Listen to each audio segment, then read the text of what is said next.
create a color floor plan within Revit assigned as per room, simply go into a floor plan on a sheet, double click into that particular viewport, make sure you're within the floor plan. So what we're going to do is we're going to, on the left hand side, apply a color scheme. So within your properties tab, go to color scheme of that floor plan, go to left. We're going to apply this one to rooms. So we're just going to select rooms, and we want there to be a different color applied for every individual room. So that's pulled up every room in this project.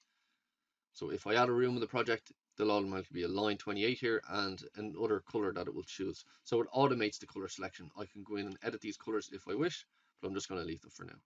So I'm just going to hit apply. Just going to click OK. So we can see all of the rooms are colored, but if we want to place a legend, just go to your annotate tab, go to color fill legend, and then simply just drag that down onto your tab.